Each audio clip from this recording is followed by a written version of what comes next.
हजुरहरू चाहिँ कोर्टमा कबड्डी खेल्नुहुन्छ होला, तर हामी एग्रिकल्चरिस्ट चाहिँ हिलोमा कबड्डी खेल्छौँ।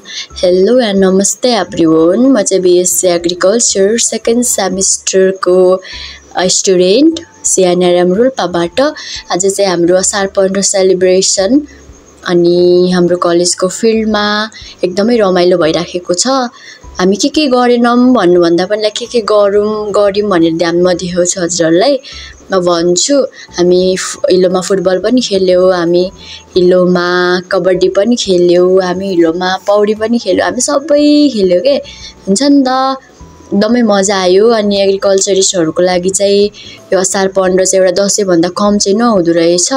अनि अल फार्मर्सहरूको लागि पनि एकदमै आजको दिन एकदमै इम्पोर्टेन्ट हो, किनभने आज चाहिँ धान दिवस भनेर हामीले मनाउने गरिन्छ।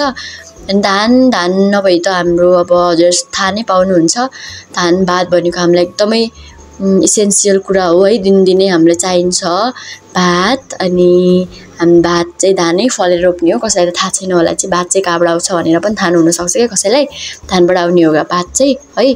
अनि हाम्रो चाहिँ फर्स्टमा लगभग 10 साढे 10तिरबाट हाम्रो सुरु भएको थियो।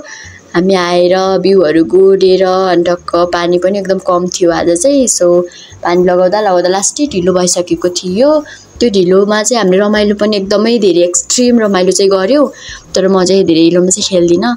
सो म चाहिँ भिडियो बनाउनेमै थिएँ अनि अरू चाहिँ मजाले रमाइलो गर्दै हुनुहुन्थ्यो, म चाहिँ त्यो हेरेर इन्जोय गरिराखेको थिएँ है।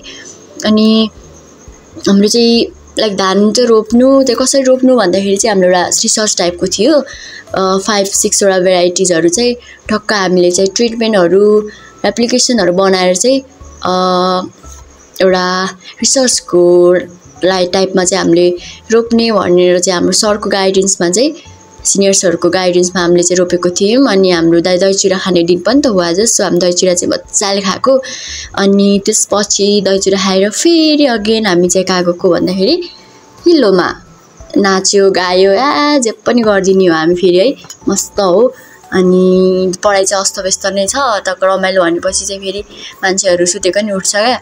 अनि आज त सरहरू पनि मस्त रमाइलो गरिराख्नु भएको थियो, अहिले गइरहेको देख्नुभएको होला, त्यो त हाम्रो सर नै हुनुहुन्छ। अनि मजा भइरहेको छ क्या गाइज है।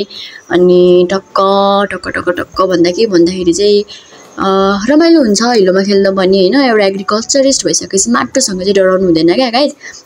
ओके गाइज, अब अर्को भिडियोमा भेट्नुपर्छ ल, बाई बाई।